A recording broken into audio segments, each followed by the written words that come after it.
தமிழ்நாட்டின் இதயமாக இருக்கிறது என்று அண்ணன் வேலுச்சாமி அவர்களும் நம்முடைய தலைவர் அண்ணன் சு திருநாவுக்கரசர் அவர்களும் இங்கே பேசும் பொழுது திருச்சியின் அருமை பெருமைகளை பற்றி பேசினார்கள்.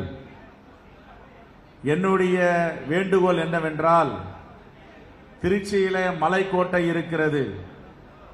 மலைக்கோட்டைக்கு சென்று கொண்டிருக்கிறோம்.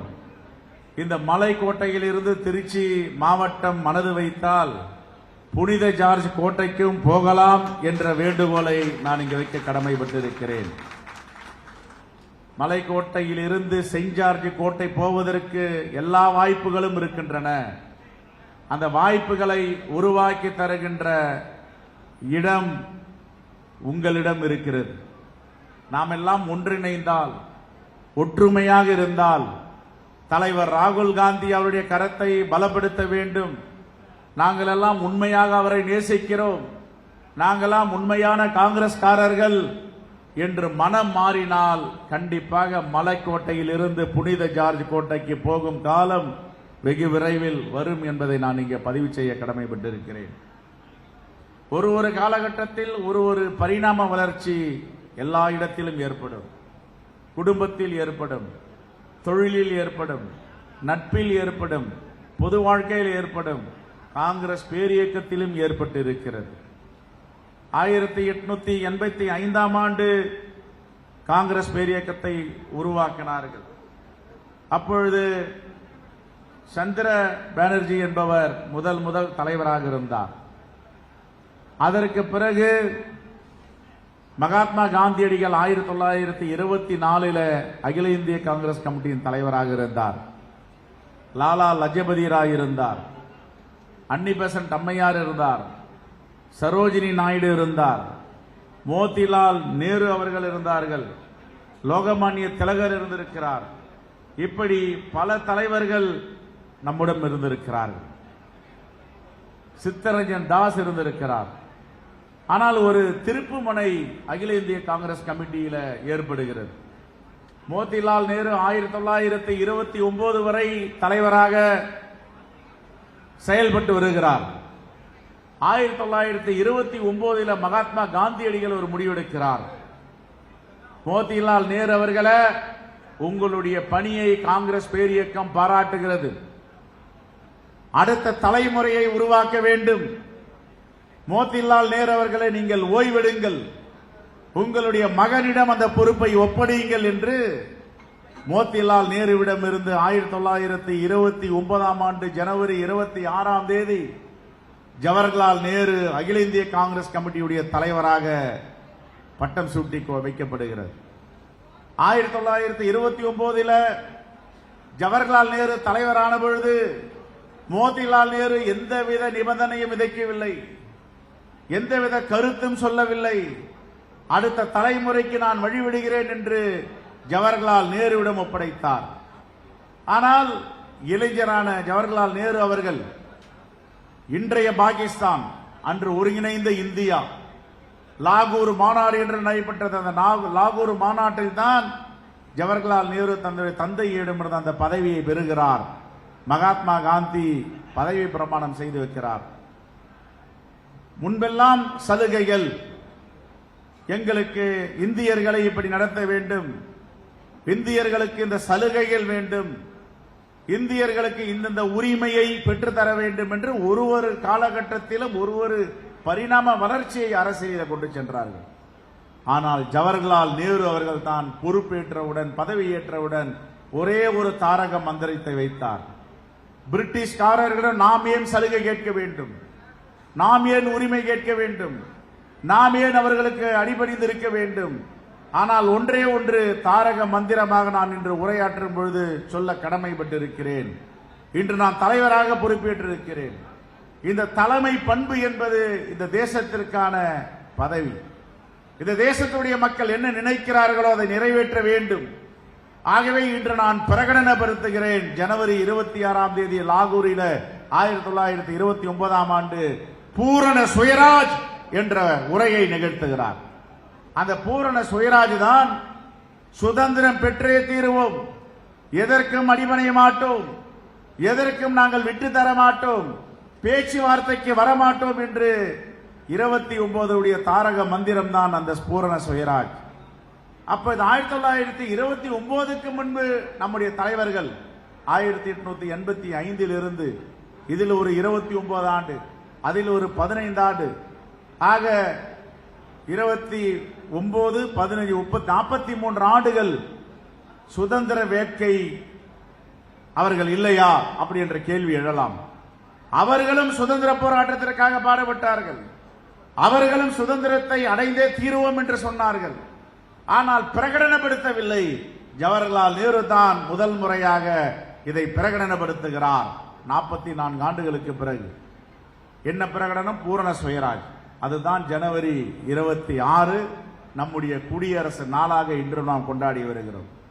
ஆனால் சட்டம் இயற்றி பாபா சாஹேப் அம்பேத்கருடைய தலைமையில் இந்திய அரசியலமைப்பு சட்ட வல்லுநர்கள் கொண்ட குழுவை அமைத்தார்கள். அதனுடைய தலைவராக பாபா சாஹேப் அம்பேத்கர் இருந்தார். நவம்பர் 26ஆம் தேதி 1949ஆம் ஆண்டு சட்டம் எழுதி முடிக்கப்பட்டது.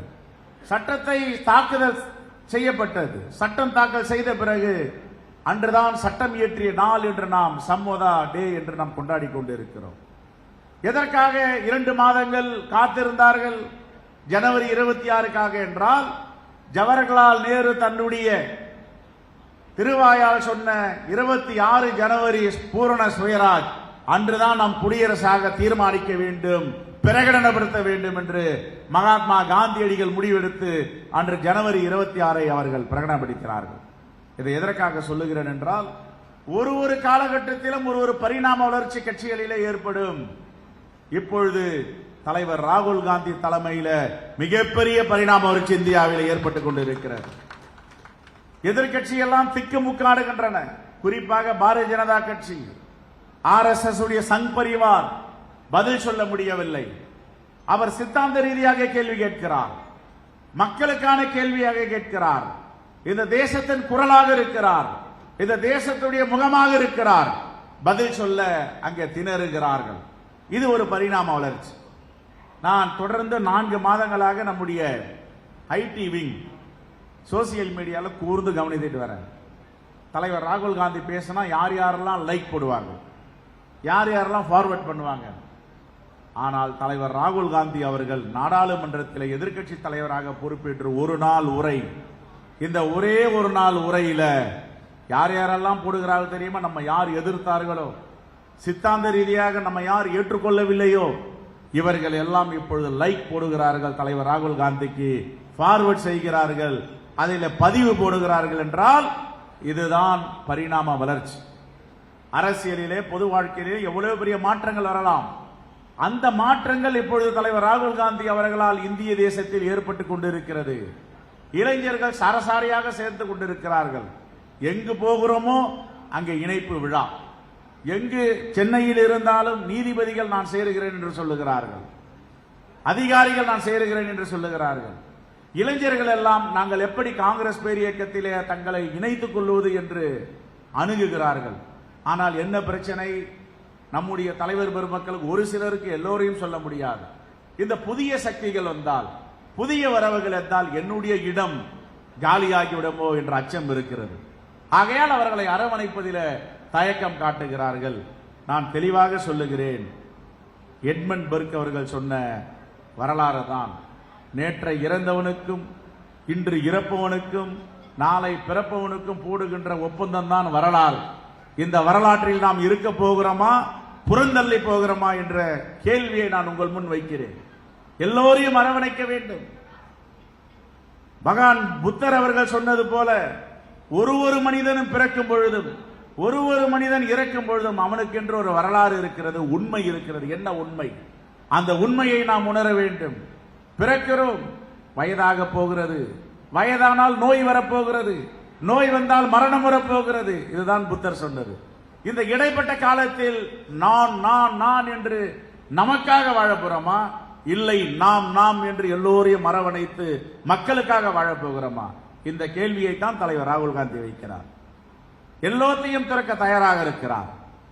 எது வேண்டுமானாலும் இந்த மக்களுக்காக தியாகம் செய்ய இருக்கிறார். அப்படி என்றால் இந்த சங் பரிவார் அமைப்புகளை மகாத்மா காந்தியடிகளுக்கு பிறகு துணிச்சலாக நின்று இவர்களை வேறறுக்க வேண்டும் என்று சூளுரைக்கிறார். இந்த தைரியம் எங்கிருந்து வந்தது?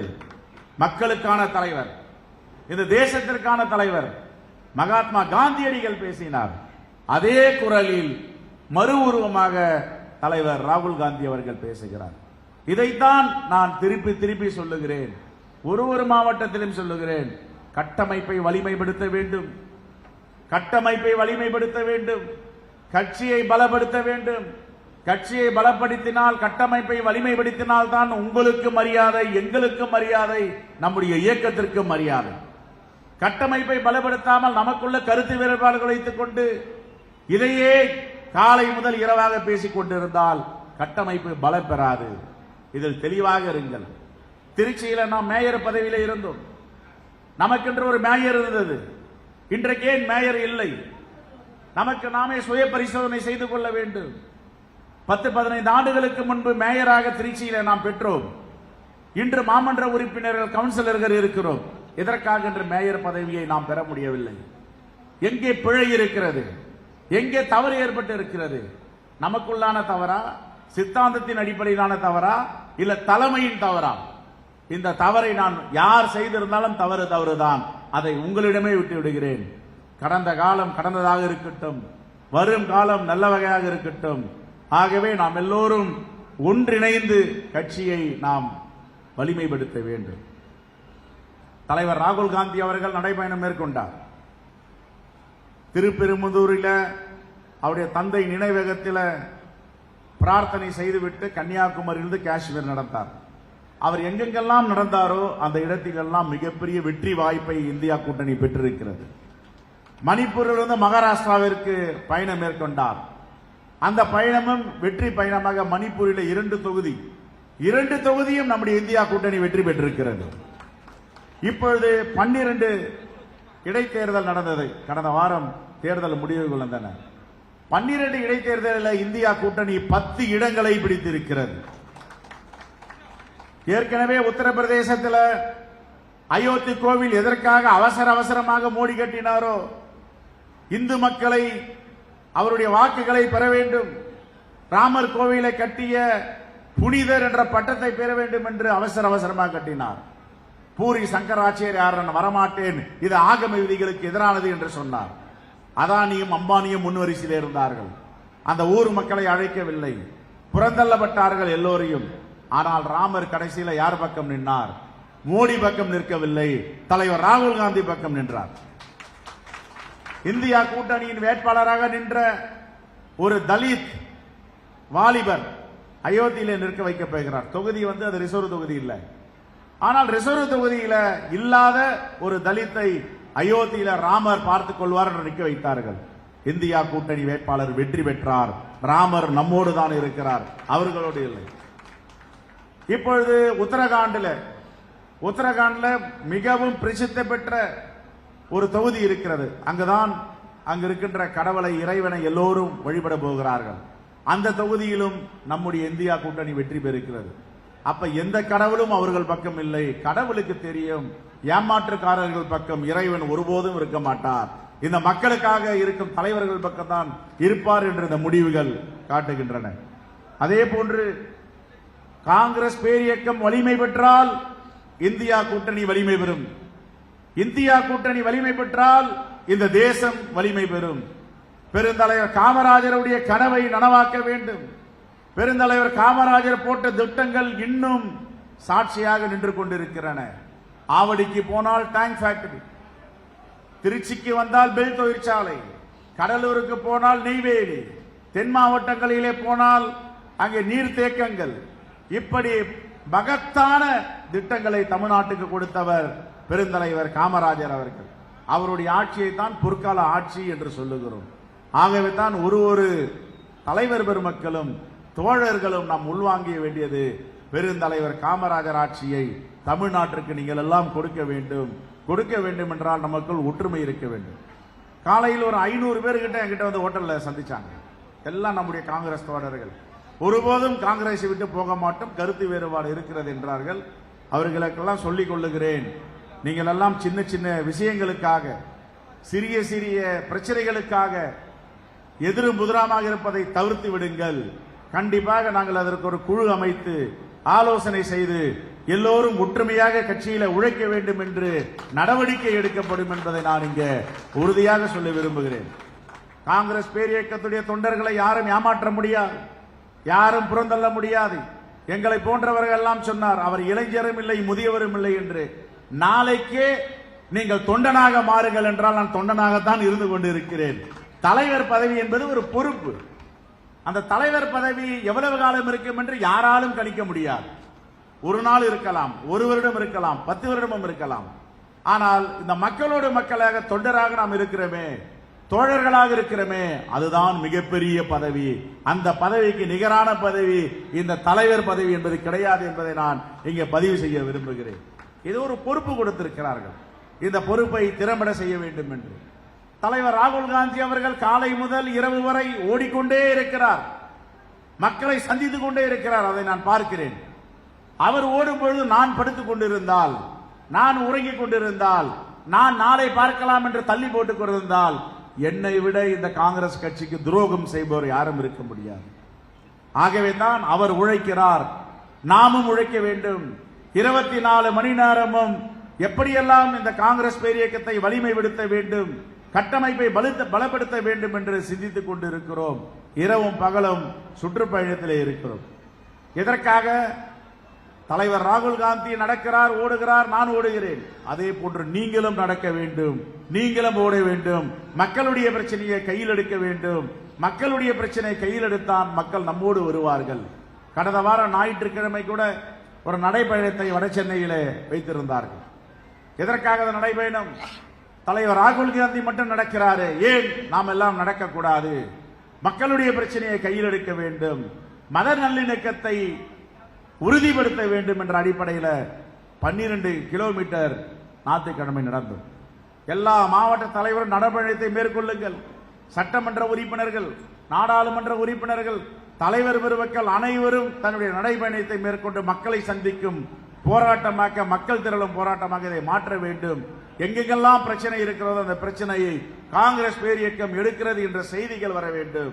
ஆகவே நம்முடைய அக்டோபர் 2ஆம் தேதி நம்முடைய மகாத்மா காந்தியடியுடைய பிறந்த நாளில அகில இந்திய தலைவர்களும் நடக்க இருக்கிறார்கள். இதையெல்லாம் முடித்த பிறகு கன்னியாகுமரியிலிருந்து சென்னைக்கும், நாகப்பட்டினத்திலிருந்து நீலகிரிக்கும் நடக்க இருக்கிறோம். அந்த நடைபயணத்தை தலைவர் ராகுல் காந்தி அவர்கள் வந்து வாழ்த்தி நம்முடன் நடக்க இருக்கிறார். ஆகவே அருமை பெரியோர்களே, தலைவர் பெருமக்களே, அருமையான சந்தர்ப்பம் கிடைத்திருக்கிறது. மக்கள் எல்லாம் அணிதிரண்டு வந்து கொண்டிருக்கிறார்கள். இவர்களை நீங்கள் உடனே அரவணைக்க வேண்டும், அணி சேர்க்க வேண்டும், கட்டமைப்பை வலிமைப்படுத்த வேண்டும், பலப்படுத்த வேண்டும். திருச்சி என்பது காங்கிரசின் இதயமாக இருந்து கொண்டிருக்கிறது என்பதில் எந்த மாற்று கருத்தும் இருக்க முடியாது என்று சொல்லி மீண்டும் ஒரு முறை உங்களை சந்திக்க வருகிறேன். யாராவது என்னை சந்திக்க வேண்டும் என்றால் இங்கு அறையிலே உட்கார்ந்திருப்பேன். பிரச்சனைகள் இருந்தால் சொல்லலாம், தனியாக பேச வேண்டும் என்றால் பேசலாம். தயவு கூர்ந்து ஒருவர் மீது ஒருவர், நம்முடைய சகோதரர், நம்முடைய தலைவர் பெருமக்கள், நேற்றோடு நடந்ததாக இருக்கட்டும், இன்று முதல் தலைவர் ராகுல் காந்தியுடைய மனசாட்சியாக நாம் எல்லாம் எல்லாவற்றையும் மறந்து ஒன்றாக அணி திரள்வோம், கட்சியை பலப்படுத்துவோம் என்று சொல்லி விடைபெறுகிறேன். நன்றி, வணக்கம், ஜெய் ஹிந்த்.